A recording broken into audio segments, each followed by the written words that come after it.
Welcome to the SheForce Show. I am your host, Amy Carlson. Thanks for joining in today. Great topic about mindfulness and how to use mindfulness to set yourself up for success. I think it is the most interesting ingredient when it comes to success. I've been thinking about this stuff for so long. I'm sure you have too, whether you were conscious of it or not. Identifying those times in life when you felt deep satisfaction, when you connected with what felt like success, whatever that means to you in whatever area of life. And then, of course, the way we know how we do that is also by having the kind of the opposite sort of situations where we feel a sense of whatever word you want to use. I don't love the word failure, but when you feel less than success, when you feel like something could have gone better, when you feel like it was a flop of some sort, when you just you know that something wasn't there, an ingredient wasn't there. And the one of the reasons I love talking about mindfulness when it comes to success and excellence is that it's not pointing out any kind of character flaw. I think so often we are so quick to judge ourselves. And then that means that there's a character flaw, right? When we judge. So when we add the ingredient of mindfulness, it can be like, okay, yes, I have all of these ingredients which make up me in this moment. And then if I sprinkle in mindfulness, imagine how it could get even better. So let's talk today about some, I think, simple, maybe not easy, but simple ways to add mindfulness to your success. It happens to be January right now when I'm recording this, but whatever time you listen to this, we are always wanting changes and shifts in our lives. So whether it's the new year or the middle of the year or a random Tuesday, we may find it to be the perfect timing for something new to begin.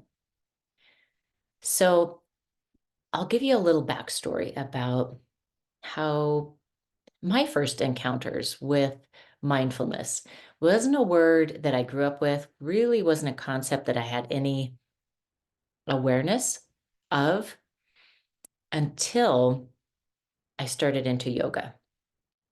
So I began a yoga practice when I was 25, and I was living in a really rural part of Montana teaching. Not much to do out there. And I'd been interested for a while to try yoga. I just hadn't found um, a way to do that. So there I was in this remote area with some time on my hands. And that's when I decided to get a yoga video and a yoga book and start checking this whole thing out. One of the things that I noticed early on was what I now know to be mindfulness. Again, I couldn't put my finger on it at the time. That was not part of my vocabulary.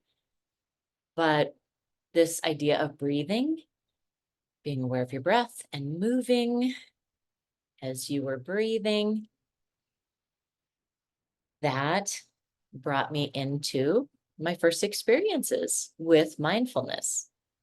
Turns out I really loved it and craved more of it. So I continued my yoga practice and started to add other things. Eventually, I found Thich Nhat Hanh, if you've ever heard of him. He's an author and just a really amazing monk. And I did some recorded meditations that he put together, which were just fabulous, like just what I needed at the time. He would say things like this: breathing in, I am a flower; breathing out, I feel fresh. Flower, fresh. He would do these little pieces like that that were often related to nature, which I loved. So that was a second piece for me about adding some mindfulness.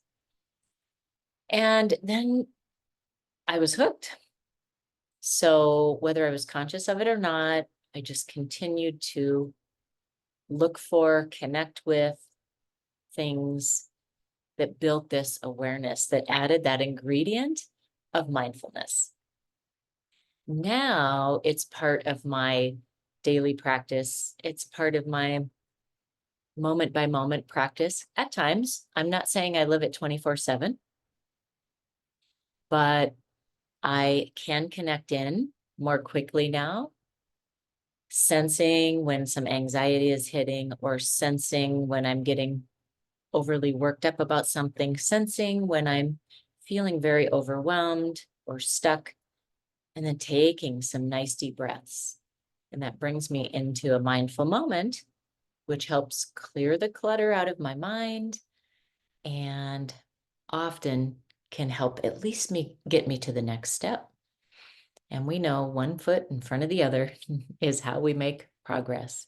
So today, I just want to invite you to sprinkle in the idea of mindfulness. And to give you a little definition, mindfulness is basically about being present in the moment, even if it's for 1 moment, 1 second, one breath cycle. Inhale, exhale. That can work magic. And it's also about living with intention and accepting without judging.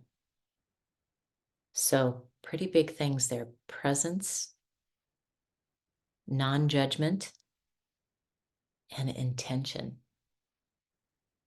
So, as you are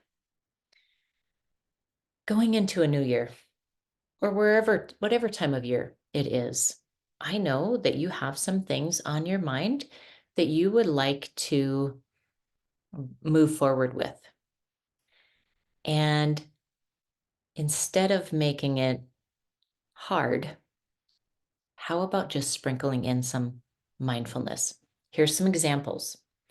If you have been pondering the idea of shifting your diet in any way, rather than starting with step one being a radical change to your diet, how about step one is mindful eating? Just add mindfulness to your eating and start there. And then see what step two is. I will guarantee you some things will shift. Here's another example. Perhaps you've been wanting to add more exercise, different kind of exercise, just move your body more. Instead of doing something that feels a little more radical, buying a gym membership, expecting yourself to go there every day, work out for 60 minutes every day, what if you sprinkled in mindfulness and this week moved mindfully, did mindful movement 3 times a week? That could mean every time you go for a walk, maybe you already walk, but now add the ingredient of mindfulness. See what that does. Notice what happens for you, particularly in your mind, and what will guide you to your next step. Maybe there's something with your finances. You've been wanting to create a budget. You've been wanting to create a savings account. You've been wanting to increase your income. And again, start first with the simple ingredient, not easy, but simple, of mindfulness. How about you practice mindful spending for a week? See what that does. See how that feels. See what you notice. Here is another example. Maybe you have a goal of improving a relationship. And so you could sprinkle in mindful communication. I know that even when you heard that, a light bulb went on and you were nodding your head like, yes, of course, that would help.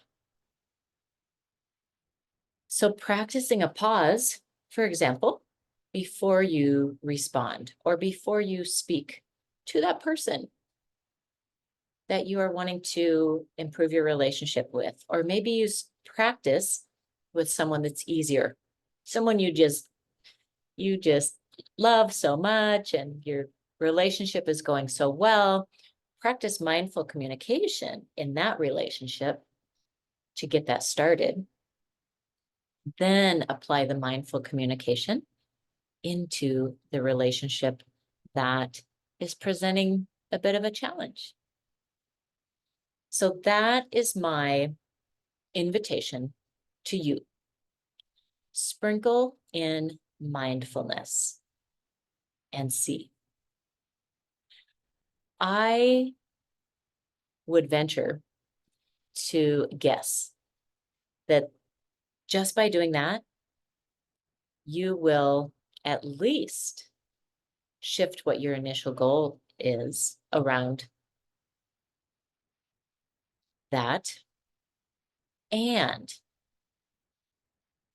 you will find deeper satisfaction. It will connect to your ultimate idea of success in any of these areas. So if you think of just, like adding sprinkles on top of a cookie, add some sprinkles of mindfulness into your life today. You can do it today and see what happens. All right, my friend, thank you for listening.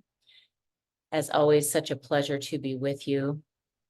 And know yourself, be yourself, free yourself. It's Amy signing off.